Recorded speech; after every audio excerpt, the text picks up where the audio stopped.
حبیب اللہ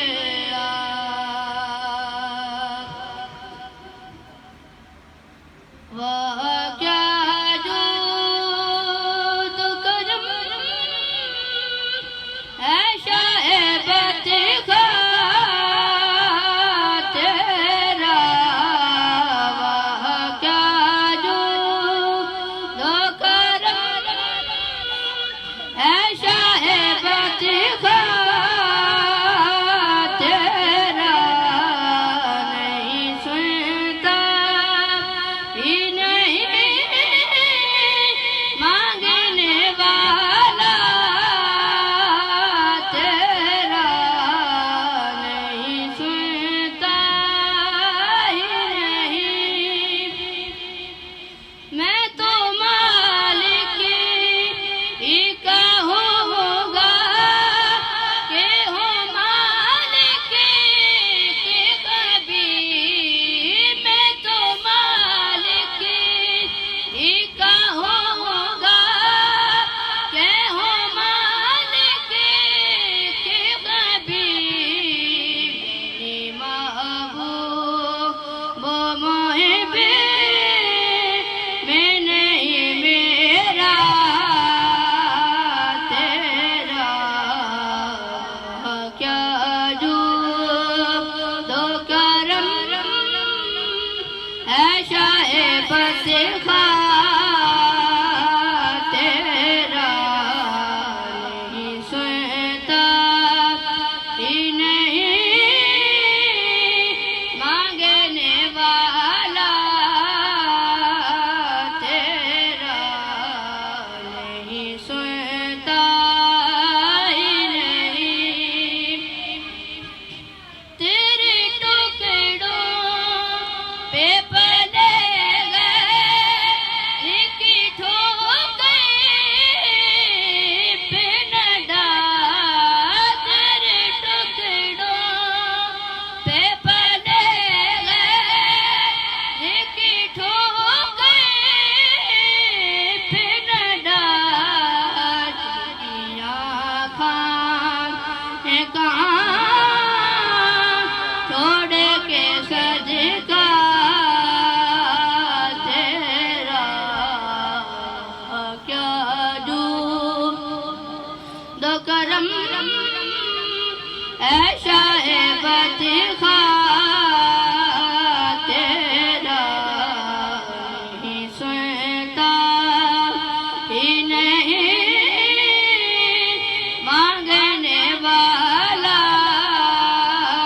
تیرا نہیں سنتا ہی نہیں تیری سرکار میں لاتا ہے رضا سے خوش فیس تیری سرکار میں لاتا ہے رضا سے خوش فیس میرا غوث ہے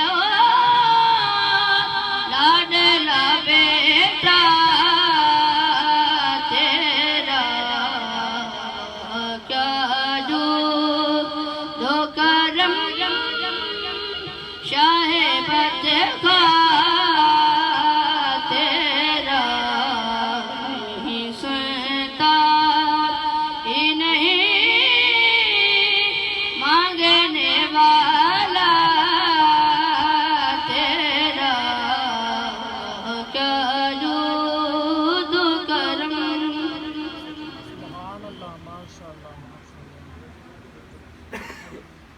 صلی اللہ علیہ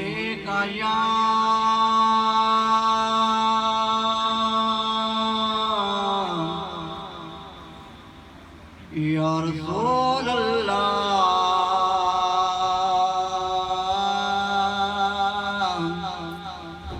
وسلم علیک یا حبیب اللہ صلی اللہ علیہ یا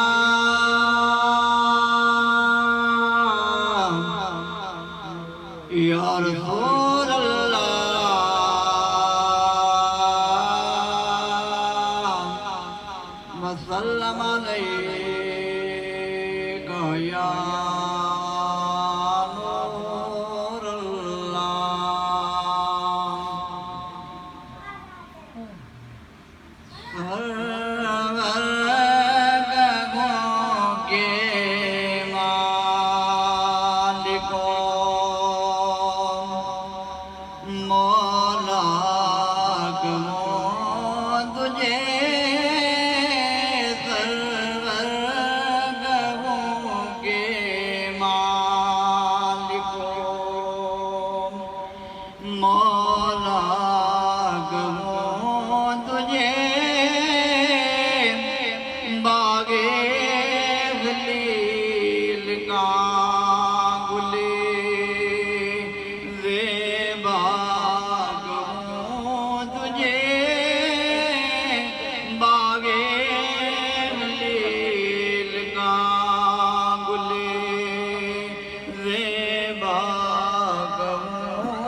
تجلا کہوں تجھے اے جانے جا میں جانے تجلا کہوں تجھے سرور کہوں کے مالکو مولا کہوں تجھے تیرے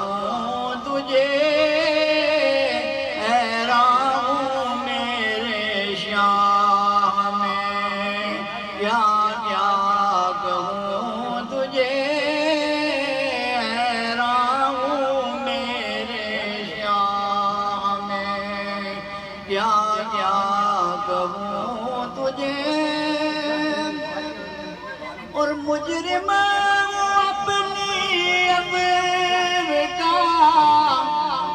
سامان کروں شاہ مجرم اپنی عذر کا سامان کروں شاہ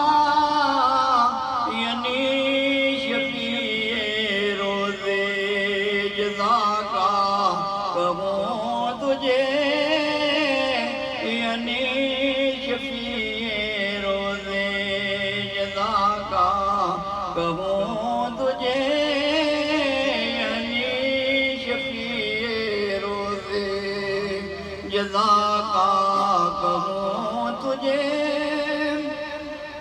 لیکن رضا نے ختم سخن اس پہ کر دیا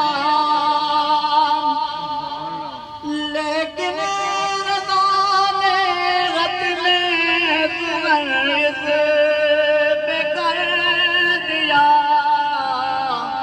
خالق کا بندہ خلق کا آقا کہوں تجھے خالق کا بندہ خلق کا آقا کہوں تجھے سرور کہوں کے مالکو مولا کہوں تجھے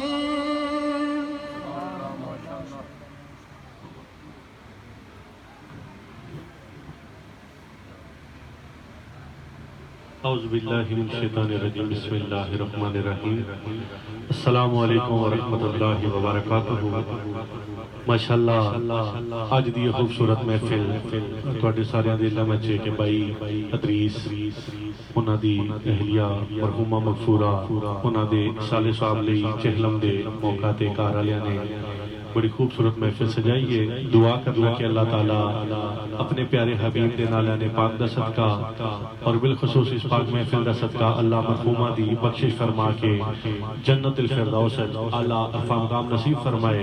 ماشاءاللہ سٹیج تے علماء کرام قبلہ حضرت علامہ مولانا قاری محمد علی نقشبندی لطفی آپ بھی ماشاءاللہ سٹیج دا حسن بان کے نے میرے تو بعد انشاءاللہ ناداسی نورانی ویدانی بیان سماعت کریں گے. جننے بیٹھے ہو ذوق و شوق ایک واری مرحومہ دے اسالے سواب لے جننے بیٹھے ہو گج وج کے لج پالا قدی بارگاہ اچھی آواز نہ درود پاک نہ نظرانہ سارے پیش کر لو. پڑھو صلی اللہ علیہ یا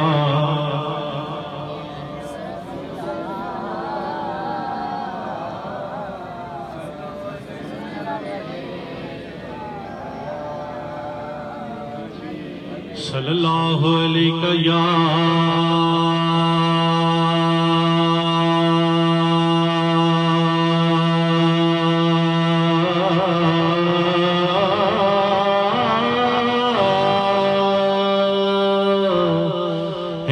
رسول اللہ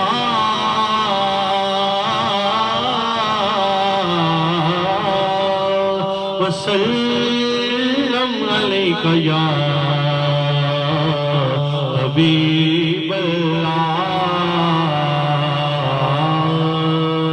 ہاں جدہ جگ پروان آئے جننے بیٹھے گاج پر ایک بار آپ کو سبحان اللہ جدہ جگ پروان آئے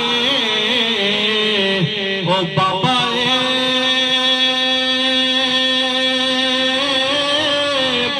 زہرا دا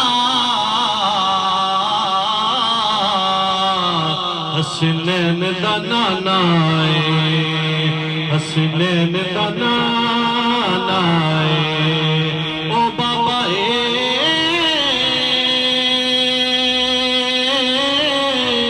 سیدہ دا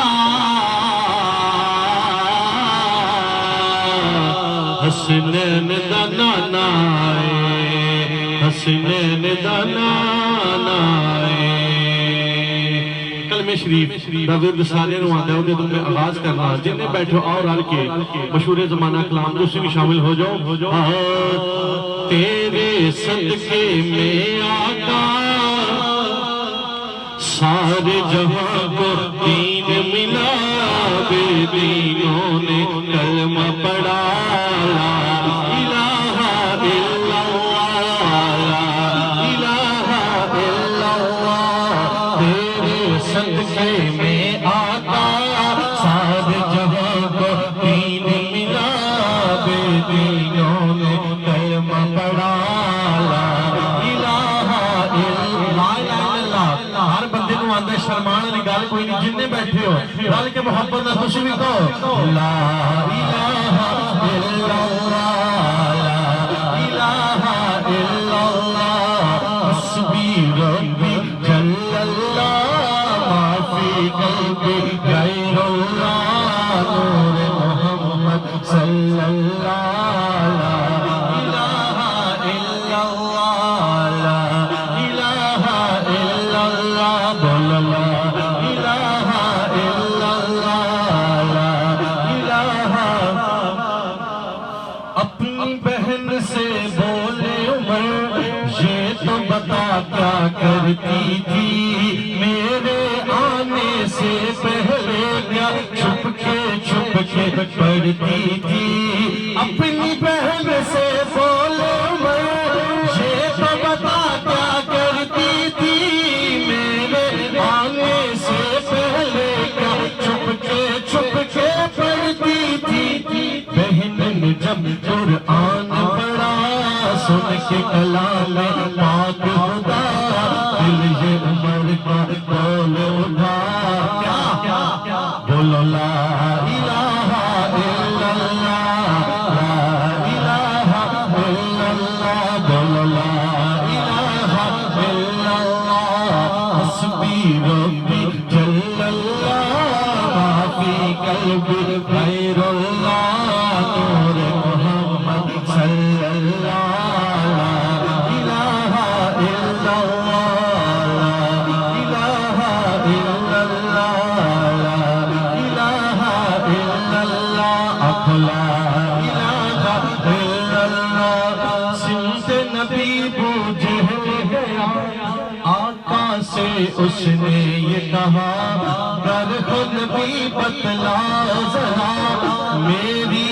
مٹھی میں ہے کیا سمت نبی بو جہل گیا آقا سے اس نے یہ کہا گر خود بھی بتلا ذرا میری مٹھی میں ہے کیا آقا کا فرمان ہوا اور فضل رحمان ہوا مٹھی سے پتھر بولا لا الہ الا اللہ لا الہ الا اللہ لا الہ الا اللہ ہر بندہ پڑھ سکتا ہے ایک باری گونج پہ آجے جتنے بیٹھے ہو لال کے کہو لا الہ بولو لا الہ الا اللہ حسبی ربی جل اللہ ما فی قلبی غیر اللہ نور محمد صلی اللہ لا الہ الا اللہ محمد رسول اللہ کلمے دا ذکر سن کے سینے ٹھنڈ پہ یہ بولے محبت نہ سبحان اللہ نعت پاک دا منو حکم ہے اودے دو تین شعر اودے نال ہی وچھوڑا پین دی شان پیش کر کے انشاءاللہ اجازت چاہواں گا محبت نہ سبحان فرماؤ میرا گدا میرا منگتا میرا غلام آئے میرا گدا میرا منگتا میرا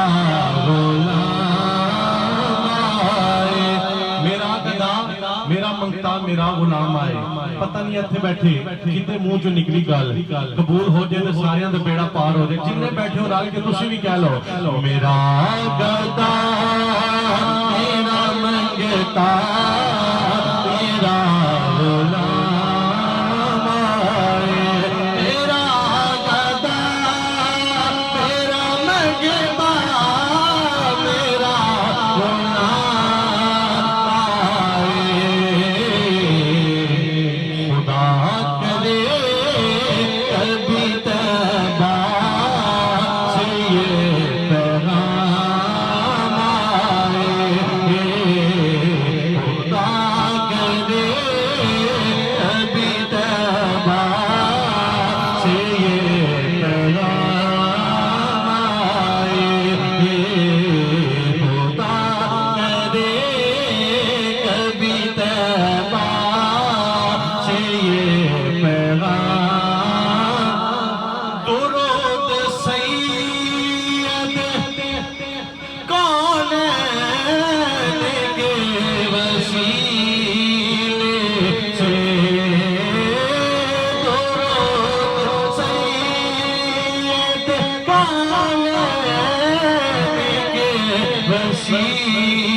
زبان پہ آتا تیرا ہی نام آئے تیری زبان پہ آتا تیرا ہی نام آئے. اور دوستو اس کلام دا حاصل کلام جانے کلام شعر پیش کرنا آپ کی خاص توجہ محبت نہ سماعت فرماؤں. غلام زہرا ہو میں تو علی کا نوکر ہوں. غلام زہرا ہو میں تو علی کا نوکر ہوں.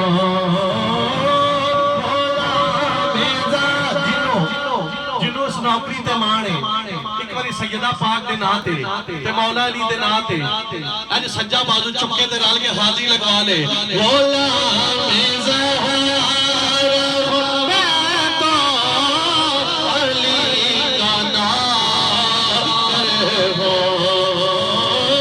غلام زہر میں تو علی کا نام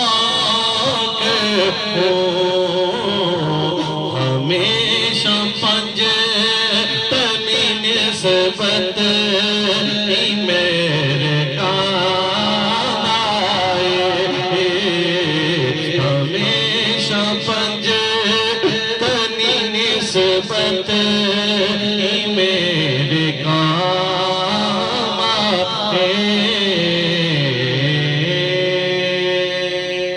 سبحان اللہ آخر تے وچھوڑا پیش کر کے انشاءاللہ اجازت چاہنا اور محبت اسمات فرماؤ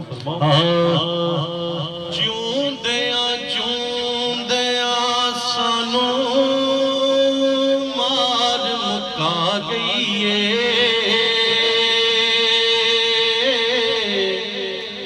پھلا ورگی بین جدائیاں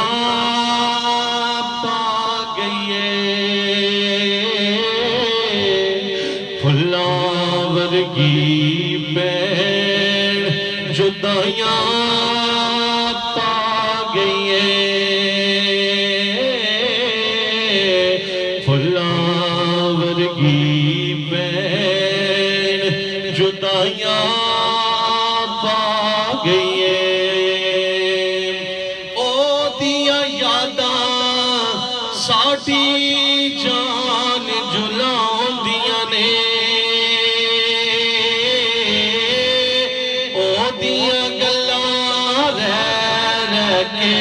تڑپوں دیا نے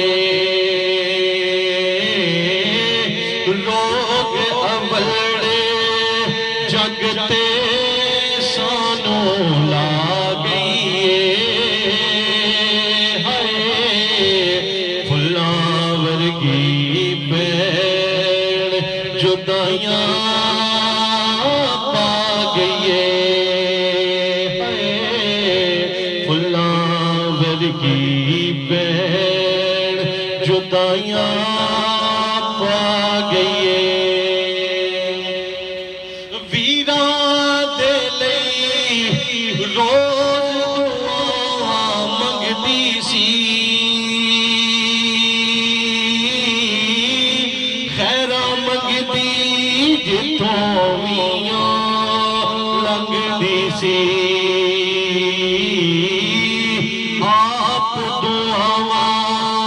والے کم تے لا گئی پھلاں ورگی بین جدائیاں پا گئی شالا مرنا اے ویر کسے دے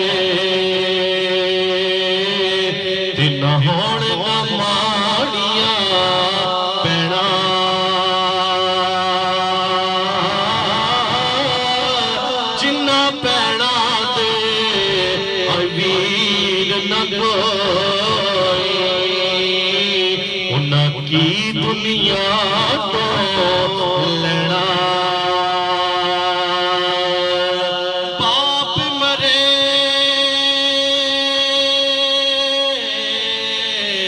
سر ننگا ہووے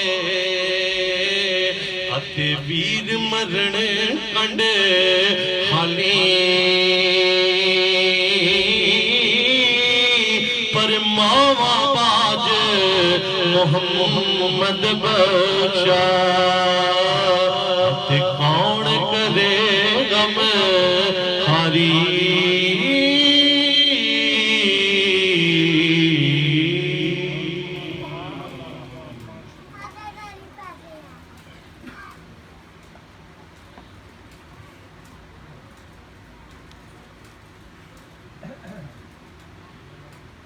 الحمد لله رب العالمين والعاقبة للمتقين والصلاة والسلام على سيد الأنبياء والمرسلين سيدنا ومولانا محمد المبعوث رحمة للعالمين وعلى آله الطيبين الطاهرين وأزواجه الطاهرات أمهات المؤمنين وأصحابه الراشدين المهديين أما بعد فأعوذ بالله من الشيطان الرجيم بسم الله الرحمن الرحيم والذين يقولون ربنا اغفر لنا ولإخواننا الذين سبقونا بالإيمان صدق الله مولانا العظيم إن الله وملائكته يصلون على النبي يا أيها الذين آمنوا صلوا عليه وسلموا تسلیما. تمام احباب بآواز بلند کریم آقا علیہ الصلوۃ والسلام کی بارگاہ میں ہدیہ درود و سلام پیش فرمائیں.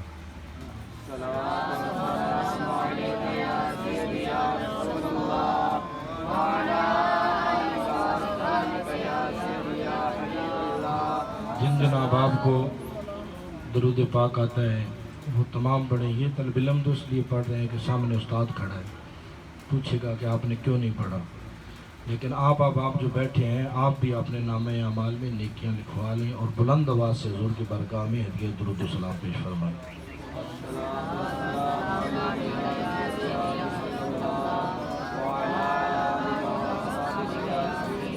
قرآن مجید فرقان حمید میں نبی کائنات رحمت للعالمین آقا صلی اللہ علیہ وآلہ وسلم کے جو حقوق اللہ رب العالمین نے بیان فرمائے ہیں، ان میں سب سے بڑا حق جو امت پر ہے وہ یہ ہے کہ امت حضور کی بارگاہ میں درود شریف پیش کرے.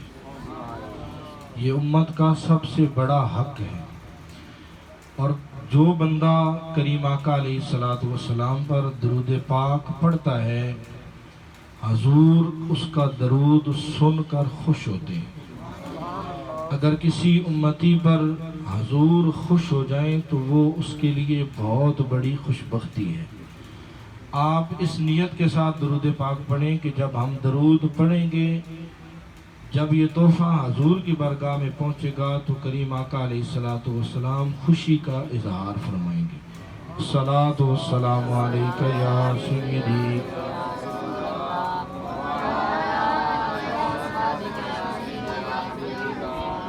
حضور کی حدیث پاک ہے، حضور نے فرمایا جو شخص یہ چاہتا ہے کہ کل قیامت والے دن جب میری ملاقات میرے رب سے ہو،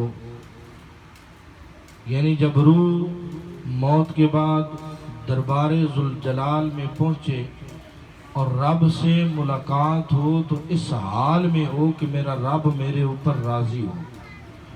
تو حضور نے فرمایا پھر اس شخص کو چاہیے کہ وہ کثرت کے ساتھ میرے اوپر درود پڑھے.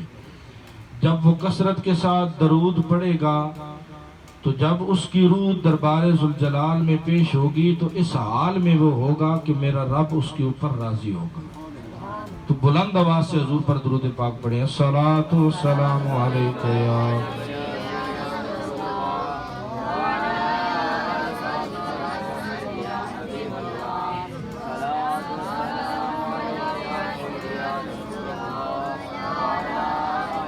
آقا. تیرے آنے سے رنگ بدلا زمانے کا، آقا تیرے آنے سے رنگ بدلا زمانے کا ہے. بت سے گرا تیری ہر بت بت خانے کا، جو چاہے جسے دے دے محبوب تیری مرضی، جو چاہے جسے دے دے محبوب تیری مرضی مختار بنایا ہے، تجھے رب نے خزانے کا مختار بنایا ہے، تجھے رب نے خزانے کا آقا، تیرے آنے سے رنگ بدلا زمانے کا، محبوب نہ غم کرنا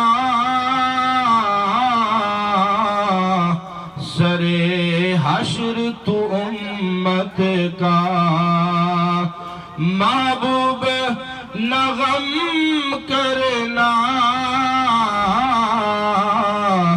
سرے حشر تو امت کا، معاشر تو بہانہ ہے، آقا تیری شان دکھانے کا، معاشر تو بہانہ ہے، آقا تیری شان دکھانے کا، آقا تیرے آنے سے رنگ بدلا زمانے کا۔ اللہ تعالیٰ کی حمد و ثنا کے بعد کریم آقا علیہ الصلوۃ والسلام کی بارگاہ میں ہدیہ عقیدت پیش کرنے کے بعد اللہ کریم کا فضل و احسان ہے کہ جس نے ہمیں آج کی اس پاکیزہ محفل میں شرکت کی توفیق عطا فرمائی۔ دعا ہے اللہ کریم ہم سب کی اس حاضری کو اپنی بارگاہ میں قبول فرما کر مرحومہ کے درجات کو بلندی عطا فرمائی۔ آپ احباب کو بخوبی علم ہے آج کی محفل پاک بسلسلہ ختم چہلم محترم ادریس بھائی کی اہلیہ مرحومہ مغفورہ کے سلسلے میں انعقاد پذیر ہے۔ دعا ہے اللہ کریم مرحومہ کی کامل بخشش و مغفرت فرمائے۔ ہمارا ایمان اور عقیدہ یہ ہے کہ جب بندہ دنیا سے چلا جاتا ہے تو اس کے دنیا سے جانے کے بعد جو اس کے لواحقین ہیں، جو اس کے گھر والے ہیں، اس کے کچھ حقوق ان پر باقی رہتے ہیں، اس کے کچھ حق ان پر باقی رہتے ہیں۔ اور یہ جو موت ہے نا، موت یہ انسان کو مٹانے کے لیے نہیں آتی، انسان کو مٹانے کے لیے نہیں آتی، بلکہ موت ایک وسیلہ ہے انسان کا اس دنیا سے اس جہان میں ٹرانسفر ہونے کا۔ انسان منتقل ہوتا ہے ایک جہان سے دوسرے جہان میں۔ موت دنیا بدلوانے کے لیے آتی ہے، مٹانے کے لیے نہیں آتی۔ جس طرح بذریعہ ولادت انسان دنیا میں آتا ہے، اسی طرح موت کے ذریعے انسان اس دنیا کو چھوڑ کر قبر میں چلا جاتا ہے، اور قبر میں جانے کے بعد پھر قبر میں اس نے نہیں رہنا، بلکہ قبر سے اس نے اٹھ کر پھر میدان محشر میں بھی جانا ہے۔ تو موت جو ہے یہ مٹانے کے لیے نہیں آتی، بلکہ جہان بدلوانے کے لیے آتی ہے۔ تو ہمارا ایمان اور عقیدہ یہ ہے کہ مرنے والے کے کچھ حقوق گھر والوں کے ذمے باقی رہتے ہیں، اور ان میں سب سے بڑا حق جو ہے وہ یہ ہے کہ اس مرحوم کے لیے اصالِ ثواب کی محفل کی جائے، اسے اصالِ ثواب کیا جائے، اور اس کی بخشش و مغفرت کے لیے دعا مانگی جائے۔ یہ سب سے بڑا حق ہے جانے والے کا دنیا سے، کیونکہ میت جب دنیا سے جاتی ہے تو قبر میں میت اس طرح ہے جس طرح ایک انسان دریا میں غوطے کھا رہا ہے۔ جب کوئی دریا میں ڈوب رہا ہو تو وہ بغیر کھڑے انسان سے مدد مانگتا ہے کہ مجھے بچاؤ، میں ڈوب رہا ہوں۔ اسی طرح جب بندہ قبر میں جاتا ہے تو قبر میں جانے کے بعد وہ بھی اسی طرح ہوتا ہے، وہ اپنے لواحقین کو پکارتا ہے۔ یہ حدیث پاک کے لفظ ہیں۔ حضور نے فرمایا او ابن او امن او اخن او صدیقن، یعنی وہ اپنے بھائی سے، اپنی ماں سے، اپنے باپ سے، اپنے رشتہ داروں سے یہ التجا کرتا ہے کہ میں ڈوب رہا ہوں، مجھے بچاؤ، یعنی میرے لیے دعا مانگو، اصالِ ثواب کرو۔ تو یہ جو محفلیں سجائی جاتی ہیں یہ صرف دکھاوے کے لیے نہیں ہوتی، بلکہ یہ ہمارا ایمان اور عقیدہ ہے، اور اس عقیدے کے پیچھے 1400 سال پرانے جو بزرگ ہیں ان کا ہاتھ ہے، اور یہ قرآن و سنت کے مطابق عقیدہ ہے۔ یہ صرف دکھانے کے لیے حاضری نہیں ہونی چاہیے کہ میں ختم میں جاؤں گا، اگر نہیں گیا تو گھر والے کہیں گے فلاں بندہ نہیں آیا، چلو منہ دکھا کے آ جاتا ہوں۔ ہمارا المیہ یہی ہے کہ ہم نمازوں میں اس طرح حاضر نہیں ہوتے جس طرح جنازے میں حاضر ہوتے ہیں۔ اس کی وجہ کیا ہے کہ اگر جنازے میں نہ گئے تو وہ کہیں گے یار وہ تو جنازہ پڑھنے بھی نہیں آیا۔ ہم لوگوں کو دکھانے کے لیے آتے ہیں لیکن اللہ کی رضا کے لیے ہم حاضر نہیں ہوتے۔ یہ ہمارا المیہ ہے، اسی وجہ سے ہمیں اپنی عبادت میں کوئی مزہ نہیں آتا، کوئی دلی سکون نہیں ملتا۔ اس کی وجہ یہی ہے کہ ہماری نیت ہی صاف نہیں ہوتی، ہماری نیت ہی دکھلاوا ہوتی ہے۔ اللہ رب العالمین اخلاص عطا فرمائے۔ تو مرنے والے کا سب سے بڑا حق یہ ہے کہ اس کے لیے اصالِ ثواب کیا جائے، اس کے لیے دعا مانگی جائے۔ ہمارے افغانستان کے، ہمارے ہندوستان جب پاکستان نہیں بنا تھا، یہ جو ہندوستان ہے، تو ہندوستان ہندوؤں کی وجہ سے مشہور ہے کہ یہاں پر ہندو رہتے ہیں۔ تو ایک عالم تھا، اس عالم سے کہا گیا کہ تم مسلمان ہو، ہماری زمین سے نکل جاؤ، یہ زمین ہماری ہے۔ تو آگے سے اس عالم نے جواب دیا، اس نے کہا تم اس زمین سے نکل جاؤ، یہ زمین ہماری ہے۔ تو پھر اس پر دلیل اس عالم نے دی، اس نے کہا دلیل یہ ہے کہ ہم زمین کے اوپر بھی زندہ ہیں اور زمین کے نیچے بھی زندہ ہیں، یعنی زمین کے اوپر بھی مسلمان زندہ ہے اور زمین کے نیچے قبر میں جا کے بھی مسلمان زندہ ہے۔ اس نے کہا تم اس زمین سے نکل جاؤ، یہ زمین ہماری ہے، ہم زمین کے اوپر بھی زندہ ہیں، زمین کے نیچے بھی زندہ ہیں، تم زمین کے اوپر ہی مردہ ہو، یعنی جب وہ مرتے ہیں تو انہیں جلا دیا جاتا ہے، ان کی راکھ پانی میں بہا دی جاتی ہے، انہیں زمین میں دفن نہیں کیا جاتا۔ تو اس عالم نے کہا کہ ہماری جڑیں مضبوط ہیں، ہم زمین کے اوپر بھی زندہ ہیں اور زمین کے نیچے بھی زندہ ہیں، اس لیے یہ زمین ہماری ہے، تم اس زمین سے نکل جاؤ۔ اور کریم آقا علیہ السلام کی حدیث پاک ہے، حضور نے فرمایا فقد قامت قیامت، کہ مرنے والے کی قیامت شروع ہو جاتی ہے، یعنی جب بندہ مرتا ہے تو مرنے کے بعد اس کی قیامت شروع ہو جاتی ہے۔ لوگ کہتے ہیں قبروں میں کچھ بھی نہیں ہے، اب لوگ مر کے مٹی ہو گئے، انہیں اصالِ ثواب نہیں ہو سکتا، ان کے لیے دعا نہیں مانگی جا سکتی کیونکہ وہ مر کے مٹی ہو گئے، قبر میں ہے ہی کچھ نہیں۔ اگر قبر میں کچھ نہیں ہے تو پھر قیامت کس پر شروع ہوئی ہے؟ حضور کی اس حدیث پاک کا مطلب کیا ہے؟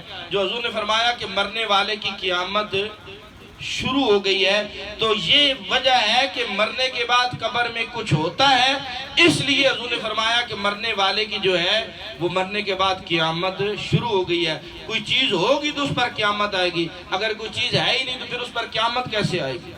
تو قبر میں جب انسان چلا جاتا ہے تو یہ نہیں سوچنا چاہیے کہ اب اس کا کوئی ہمارے ذمہ حق نہیں رہا، بلکہ سب سے بڑا حق یہ ہے کہ اس کے لیے اصالِ ثواب کیا جائے، اس کے لیے دعا مانگی جائے۔ اور قبر میں کچھ ہوتا ہے، اس کی میں آپ کو حدیث پاک سے کی روح سے ایک مثال دیتا ہوں۔ کریم آقا علیہ السلام ایک سواری پہ سوار جا رہے تھے، بخاری شریف اور مسلم شریف کی یہ حدیث پاک ہے۔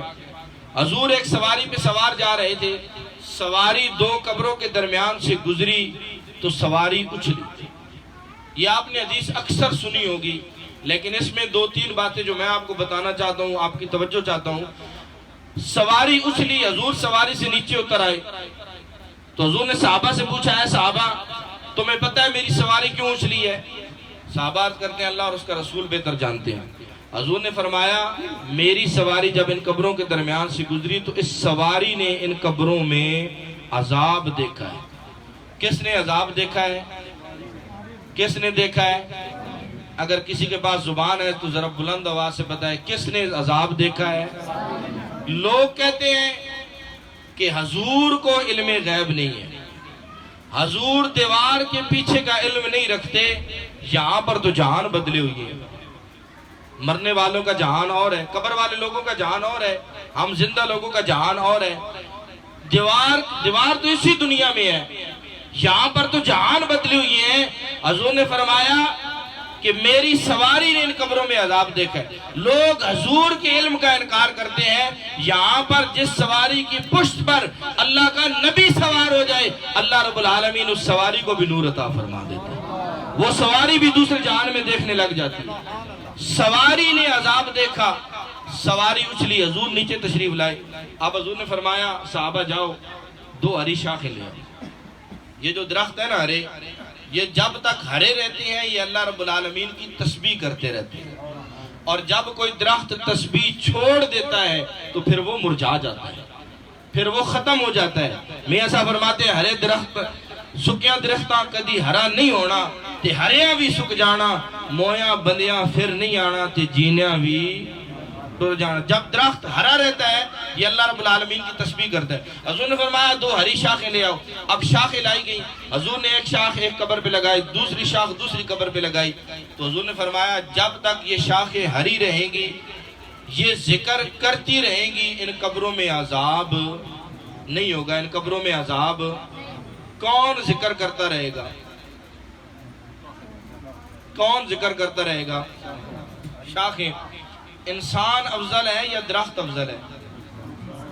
انسان کو اللہ نے اشرف المخلوقات بنایا ہے، اگر درخت ذکر کرے تو قبر سے عذاب اٹھ جاتا ہے، انسان ذکر کرے تو پھر اللہ کتنی رحمتوں کا نزول فرمائے گا۔ جسے اللہ رب العالمین نے اشرف المخلوقات بنایا ہے، انسان ذکر کرے تو قبر سے عذاب اٹھ جاتا ہے، کیونکہ درخت افضل نہیں ہے، انسان افضل ہے۔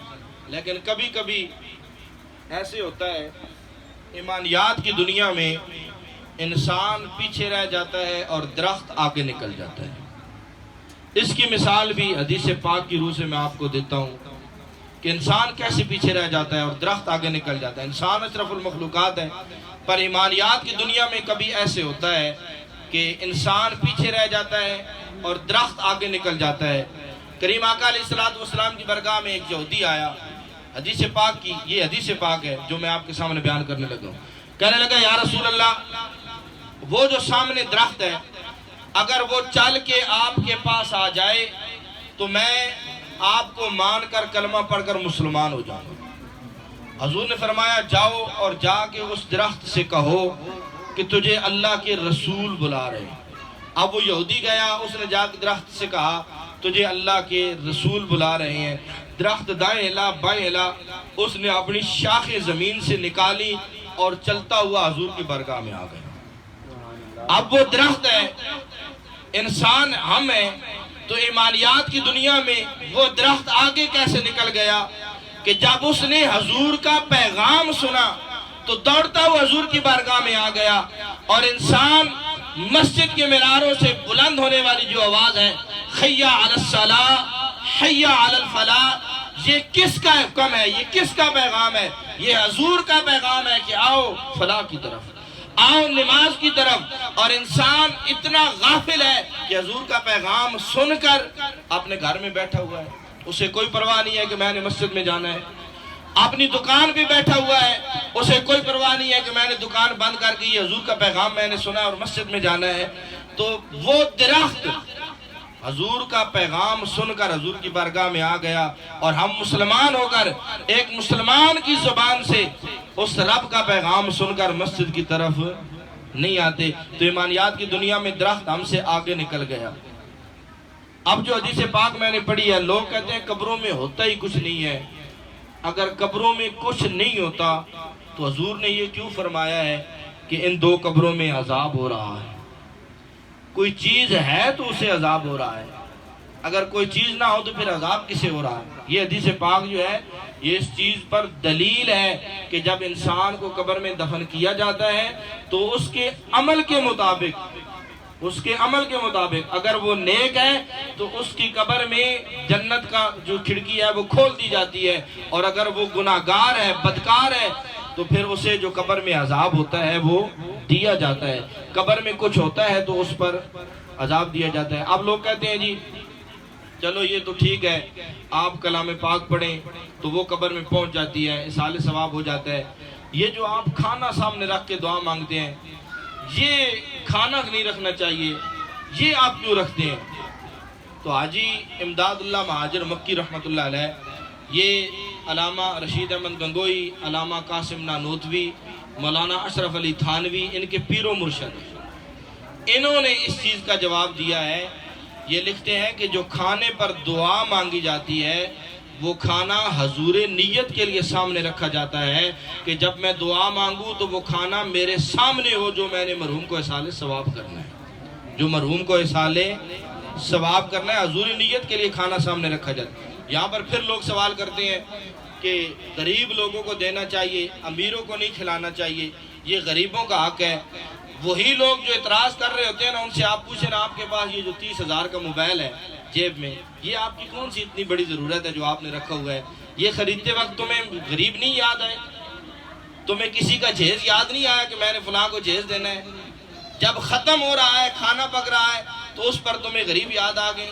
تو یہاں پر مسئلہ یہ ہے، ایک ہوتا ہے صدقہ نافلہ، ایک ہوتا ہے صدقہ واجبہ۔